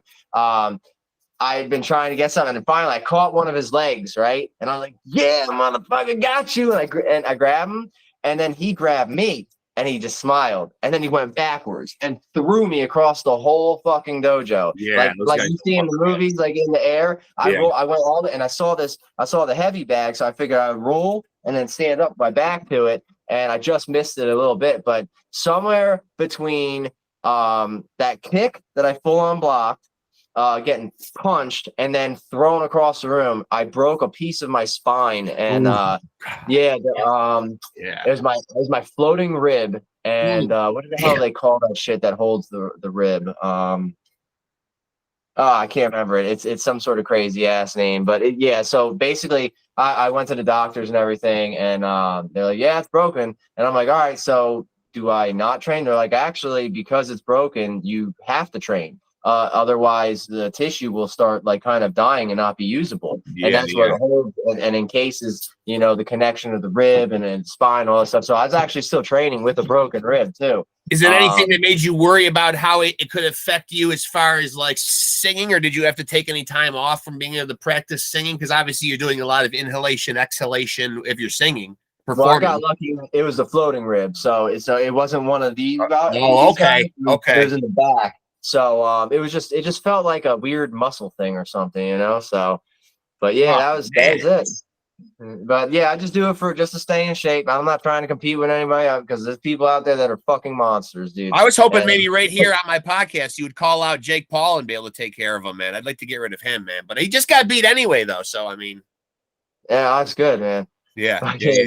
I mean, he's sitting there fucking challenging people outside of their fucking main sports. It's like, come on, bro. Yeah, crazy. Like, yeah, I mean, just making out crazy, outlandish fucking claims, man. So when I had Chigger on the other day, man, I said, man, I want to see RAHWAY world domination. How do we go about fucking devising that plan, dude? How does RAHWAY get into all these fucking like different venues that you spoke about earlier? You know what I mean? Like getting into movies and stuff. Yeah. Like how do you do that? I guess at the end of the day, it must just come down to strength of songs, right? I mean, you got to get those catchy, good songs. I feel like you guys produce the kind of songs though that are built for those kind of situations. Is that the main goal though? Just keep making kick-ass songs? Listen, man. It really comes down to exposure. That's the number one. We got to get exposed. If people really love our shit, they need to share the shit out of it, you know? And because there's so many artists out there that are garbage, like fucking giant turds, dude. I know. But they are at the top of the world, making massive money because they got exposure. You know, like the Island Boys, or even that Catch Me Outside girl, like that Catch Me Outside girl wasn't even a rapper, and she got $1 million deal right off the bat. And I'm like, motherfucker, like, it's fucked up how that shit happens. I'm glad you're not. I'm glad you're not afraid to name drop and throw a couple of fucking crappy acts out there too, man. Like, that's big of you to do, man. It is. Expose these assholes, goddammit. Let's make room for some real music. The only thing I will say about all of them, though, even the shittiest of the shitty, is that I respect the way they played their hands. Anybody that'll try it, right? And I respect the hustle. I always respect the hustle. Like, for example, I tell people this all the time. Like, I'm not really a fan of Michael Jackson, but I respect that he was one of the greatest musicians of all time. Yeah. Like, I'm not gonna fucking try and clown on him about that shit. Like, he's sold more than everybody else. And a lot of times I don't like bad mouthing anybody else, like that Catch Me Outside. The only reason I bad mouth her is because she was fucking nasty as fuck to her mom and everybody else, and I'm like, yo, you don't have no respect for like the people that are like. I don't think Michael Jackson so much. I don't think Michael Jackson got so much as goofed on for his fucking talents, but I think it's just the very eccentric, odd behavior, and obviously the transformation or the horrific transformation of what he did to himself physically through lots of repeated plastic surgeries, man. But but again, you almost can't even blame him there, man, because he had a father that was a monster, man, and always ridiculed his looks, man. So he was obviously somewhat psychologically damaged by that. So he was a byproduct. He kind of like a byproduct of what he grew up with. I mean, it's sad. And also, I had heard that his father had him injected with estrogen when he was like around 16 or 17, because so his voice wouldn't drop. But who knows if that's real or not? But that would have passed the guy. He seems like a tyrant, man. I mean, if the portrayal that I've seen of him in movies and read about him in books is anything like how he really was, I mean, he was he was a pretty big tyrant. I mean, but he's sitting on all those talented sons, man. They're like his cash cow. I mean, that's how a lot of that shit is. But I don't like talking bad about anybody else, because who the fuck am I at the end of the day? I'm just another human just like everybody else. So, like, fuck's sake, man, at least he elevated to the king of pop. You can't take that away from him. I mean, I mean, he was a global, international, world-renowned superstar. I mean, we're recognized anywhere in the world. I mean, he did it big. Yeah. I mean, he did it really big. But, sadly, I mean, like, everybody gets beat up along the way, man, and shaped into something else. I mean, who knows? Maybe that Catch Me Outside girl, maybe there was some reason that she was all like fucked up like that to her family and the Dr. Phil and all these people. Like, maybe there's a reason behind everything. I don't know. But, like, some people, I kind of feel like they do certain things just for attention, or just because like Chris Rock has said, he's like, everybody's addicted to attention. So now, people are out there doing weird shit, to try and get that attention, so because, people want to feel special, Yeah. And you're not going to hear me say a bad word about Chris Rock, man. That guy's a hero to me, man, because fucking, the way he took that slap and just the show still went on, man. And he just kept his composure, stayed professional. Yeah.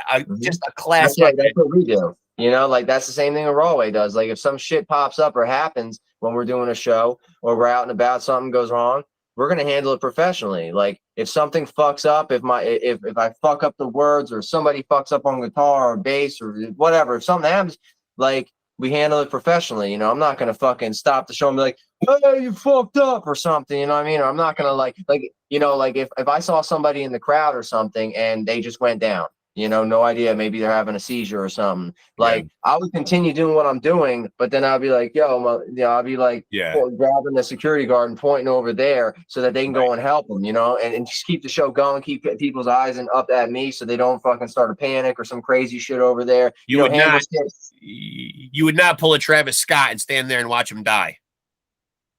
I mean, you know, I didn't want to have to go there, man, but I mean, you know, damn, that's a bad one. I mean, come on, man. You know, the footage doesn't lie, man. Like you're up there with the microphone, man, and you've captivated everyone's attention. All eyes are on you. All you have to do is do what you just did. Hey, hold on a second. Time out. Somebody's in distress down there. You know, I mean, like I don't know what that was. I don't know what that was, man. That's not a concert experience, man. Like that's like everybody packed in there like sardines, not being able to breathe. That's very dangerous, man. Shame on somebody for allowing an event like to get that out of hand. That's scary, man. I mean, yeah, but come on, man. That shit's happened a lot, though. I mean, it has. Woodstock and shit. Like, I mean, our Woodstock here in upstate New York, man, turned out to be a fucking disaster, man. It was right in our backyard right here, man, in fucking Rome, New York at the Air Force Base. And it was the 1999 one, and it was awful, man. Awful. Just a disaster. The porta potties overflowed. They were disgusting, but they ran out of bottled water. It was the hottest weekend of the year. The ones that did still have water were trying to sell them for like $12 a bottle. Obviously, when the Chili Peppers played that last day, the big fire started. Everybody started pillaging and stealing merch and tipping over cars. It got crazy. Shit. Yeah, very dangerous, man. When you get together a lot of people like that, though, man, it is a shame, man. Europe seems to figure it out, man. Like they seem to be, like they don't act out of sorts at their music festivals. I don't know. Have you ever been fortunate enough to play anything in Europe? No, I haven't. I've only heard from people that have gone and seen. I was going to ask if you saw like a difference in the behavior of the crowd from up there, because it looks like, you know, it's like you see like Roskilde or you see the Wacken Fest for heavy metal. You see a lot of them and they're over in Europe and they seem to go off without a hitch. Nobody seems to die. Nobody seems to get hurt. Everybody just seems to be there celebrating the music. You know, it seems a different mentality over there. They're, you know, and they still have a music scene over there, you know, like very much. Like a lot of the shit that's like that's here in America, like if it's not like an older band that's like been around, you know, I feel like a lot of these bands, artists, etc., that are coming out now, like they really have to, if they don't have a viral song that gets them somewhere, they usually have to build like a cult following and build their audience. It's not like they can just go and grab people from other people's, like, you know, I can't just go and steal Godsmack's fans. It's like you got to really make this audience. You got to connect with these people with that branding, like I was talking about before, and you got to have these conversations with them to kind of pull them in more. You know, you got to relate to them, and like you got to give them a little bit more, because like I don't know, I just feel like it's a really weird market. Like overseas, I feel like there's still like that. You could play a big show and probably actually get a bunch of like fans like now on you, or you could like I feel like the party doesn't stop. Like I feel like they're open to a lot more types of music and stuff, you know, whereas here it's like we're so saturated and overpopulated in a lot of areas and stuff that, you know, there's so many scenes and there's no united front for any of it. You know, it's just, you are not kidding, man. You are not kidding. It seems like over here, man, we're the country that seems to perpetuate all these different genres and subgenres. Everything's got to be put into a box. It's not death metal, it's deathcore. It's not deathcore, it's grindcore. You know, everything's got to be put into like a neat little box. It's just like, and I've had so many musicians on here who, when I ask them to identify what genre they think they are, they just want to be, at the end of the day, known as rock bands. You know what I mean? They're just rock and roll bands. You know what I mean? Even the ones that play death metal or thrash or whatever, they don't need to have that label ever always attached to them, you know, thrash band. Just being a rock band is good enough, I think. You know, I mean, I think so too. I mean, but then, you know, I mean, but it's also a lot of people out there. There's so many bands, so many artists and stuff that are putting shit out that like people want to discover new music, but they want to be in the ballpark of shit that they like, you know, because you could say a rock band and that could be the difference. You know, you could be talking about Slayer, or you could be talking about Journey, That's true. That's true. You know, yeah, that's a drastic difference. Right. Well, I'm pretty excited that you're so excited about, and I don't want you to divulge too much, obviously, man. And but you know that you guys have crafted what sounds like a batch of songs that you're very proud of. Do you think that this next batch of songs, and from what I understand, talking with Chigger, you guys for the time being seem to want to use the format of putting out singles, then maybe put them all out, you know, as a full album. And I do like parts of the singles, you know, format. I'm an old school guy, so I still like a regular album sometimes too. But I see the need for singles because, like you said, there is such an influx of music out there. Everybody's saturating the market with it. You do kind of got to keep your name relevant. I think, you know, spoon feeding singles is probably a good way to stay on people's minds. So from a business standpoint, it seems like a good tactic. Do you think in this batch of songs, though, that this has your song?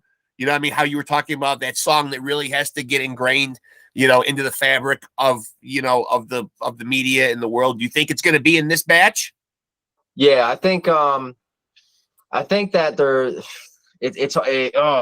it's hard to say, but I know that there's one song in there that after hearing it once, it can get stuck in your head. So that's a good sign to me.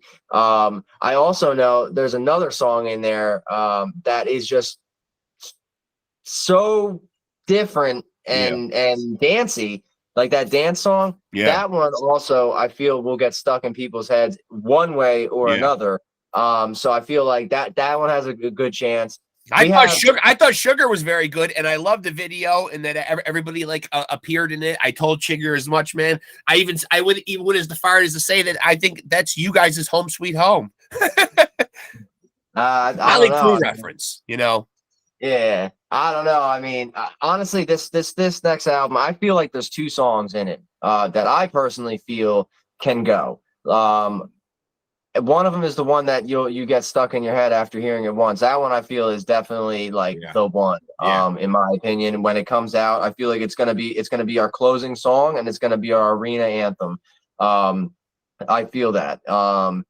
But you know, the thing is, you can have these songs, right? But if you don't get the exposure, right, then they just die, right? You know what I mean? And it just, that's why we're going with singles, because you can push a single, you know, for a certain amount of time, you know, put out like content with it and all that stuff, and get the exposure that you properly need to give the thing a chance to fly. You know, I mean, at least if you put it out and you get it in front of 100,000 people, and they're like, nah, you at least know you tried, you did it, and you got in front of people. So that's not the one, but the next one, that might be the one, you know, like, so you just keep on putting it out and appealing to the different markets. There's a market for everything, you know, so it's just about finding the people that want to hear it, that feel it, that want to fuck with it, and push it, you know, and that's what it's really about. But I feel that we do have this next set of songs that we're going to release, I feel are definitely super pro sounding. They, you know, obviously they don't have the octane sound because we're not doing the electronic thing. But you know, that's pretty much one of our main themes. Do it the raw way, you know, keep it raw, you know, like otherwise we'd have, you know, I'd have auto tune and fucking all this shit going on, you know what I mean? We'd have Steve playing to a backing track and shit and a click in his ear and stuff. We'd do that, but like, you know, that's changing the entire element of the band, the whole essence of the band, you know. So like, we're just raw, man. That's it, dude. And that's how we're gonna stay, dude. And we're gonna keep on fucking pushing. We're gonna keep on taking it step by step, not skipping shit, and just fucking do exactly what we got to do to continue to go up, to continue to go out, and to continue to make moves so that we can find people that really give a fuck about us and connect with them, and fucking throw some more fucking family reunions. You know what I mean? Yeah. Amen to that, man. Yeah. And now do you ever dispel the notion that maybe, you know, as I mentioned, how much I like the Sugar video. The song was very catchy. I would say it leans more on the side of being, you know, more of a ballad. But do you like doing ballads? I mean, you know, I know doing the raw up tempo stuff is in your wheelhouse, man. But could a ballad be that song? Well, first of all, will there be any ballads in any of these batches of songs? Yes. There's one. Okay. There is one. As far as singing ballads, I I would say I do like singing them. I do like ballads and stuff, but only if I wrote all of it. Like only if I wrote all the lyrics. You know, this ballad isn't really fully written by me. So like there's only so much that I can really, you know, say about it. It's a great song. Like you know, Steve provided majority of the lyrics, and it's amazing. He's an amazing writer. You know, he's not just a drummer. He's a fantastic artist. So like he basically wrote this one song, and it's filled with all the words that you would like that somebody would want to hear. You know, I don't want to give too much of it away. You just have to wait for it. But it's real. It's you know, but it's not for me. You know what I mean? Like it's not like, I mean, it is me, because like, I mean, obviously like we have say over what we put out, you know what I mean? And what we, you know, agree to do. Like if I wasn't cool with it, I'd be like, yo, fuck you, man, let's do something different or something, you know? Yeah. But like but no, it was brilliant. So like I go with it, you know, and I feel like some of the words that I'm putting out there and stuff, and it's a great ballad. But I personally enjoy, like, what I did. Maybe this is what how I should phrase this. I enjoy singing my own ballads more than singing someone else's ballads. You know what I mean? Right. Like it still feels like what he wrote is mine. Like, because we're RAHWAY, we're all RAHWAY. So anything we put out, it's all us. You know, it's not like, oh, that's his song and that's his song. It's still me. You know, but I could get more. Like I can get just way more into it if that shit's mine, you know what I mean? Yeah. Hold on, your video's getting a little pixelated. You were a little bit pixelated, that's all. Yeah, no, it's just your video is just getting a little bit pixelated, that's all. It's no big deal. I mean, there's not much you can do, man, with these wobbly connections. Apparently here, man, upstate New York, we're supposed to get hammered with a big fucking snowstorm tonight. I don't know if it'll actually happen or not, man. And we were called to get one a couple of weeks ago too, man, and it didn't really amount to shit. I'm sure you deal with it. Obviously, you guys are a New Jersey band. You live on the East Coast. You know all about getting dumped with snow, right? Yeah. I know all about that. Plus, I do a lot of jobs up in the Northeast and all over the place. So like whenever that shit happens, I have to stay on top of it, because that could ruin construction sites and all sorts of shit. So, you know, yeah. Well, hey, listen, man, I think that 2023 is going to be the year of RAHWAY domination, although we are a third of the way into it, man. But will we hear some of these new songs soon? I thought Chigger said sometime around April, yeah? Yep. Early April, it's the first one's going to hit, and it's going to come out heavy. It's going to come out swinging. Awesome. I like to hear that, man. I like to hear that, man. Listen, man, it's been a fucking blast talking to you, man. I obviously will stay in touch, man, and we'll do this again as shit comes out, man. It's fun just sitting here fucking chopping it up, man. I could probably do this all night, man, if I didn't have a goddamn day job. That's it, man. Enough with the day jobs. Fuck it, man. Same, bro. Gotta get rid of the day job, goddamn it. It's cramping my style, man. It's cramping our style. Yeah, man. Hey, man, you know what? You just gotta keep consistency is key, and I live by the rule of one, man. Do one thing a day that gets you one step closer to your goal, man. Just one, dude, whether it's small or big, man. And like, you know, if your goal is to turn your side hustle into your main hustle, you just keep on gradually doing more and more podcasts with different artists and amassing more and more people, getting more watchers. Eventually you might say, hey, you know what, we're starting to grow too big, I need somebody else. You pull in somebody extra for help, you know, maybe introduce some other side characters, you know, whatever. You know, keep on growing step by step. You just do one thing that gets you a little bit closer every day. And then if you stay consistent, which is the key, which is why RAHWAY is where we're at now, we're consistent, you know, then you'll eventually, it's maybe where you're going to hit that turning point where you can be like, yo, I'm actually starting to make money off of this shit and doing something, you know what I mean? Like, so that's it, man. Well, I got faith in you, bro. I had a blast talking to you, man. I appreciate you spending so much time with me tonight, man. And we'll definitely do this again, man. Hopefully I'll get the other guys on at some point here too, man. I've got two of you guys down. Now I just got to get the other two, man. And hey, I'll make a fucking whole RAHWAY month. I'll just keep sticking episodes of you guys up until we dominate the fucking world. You know, we'll force feed it to them, buddy. Yeah, fuck yeah, dude. Hit him give it to him the wrong way, dude. We'll give it to him the wrong way. Absolutely, man. Thank God for Steven Tyler, right? I mean, he got rid of that old name and got you guys. He gave you guys a pretty damn good name. He really did, man. Yeah, better than any of the alternatives like Push Rod and shit. Yeah. Let's just stick with RAHWAY for right now, man. Listen, Nick, it's been a blast, brother, man. I appreciate you so much, man. Thanks for coming on here, man. Really, likewise, it means man. a lot. Likewise. Appreciate the opportunity. Man. Yeah. I'll talk to you soon, brother. Thanks a lot, brother. Thank you. Definitely, bro. You're the best. Later, brother. All right, later, man. Later, man. Later, brother.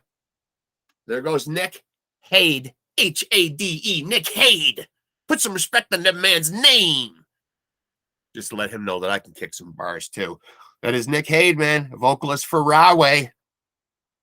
My audience doesn't know. Love these guys. RAHWAY, just like the city in Jersey, in New Jersey.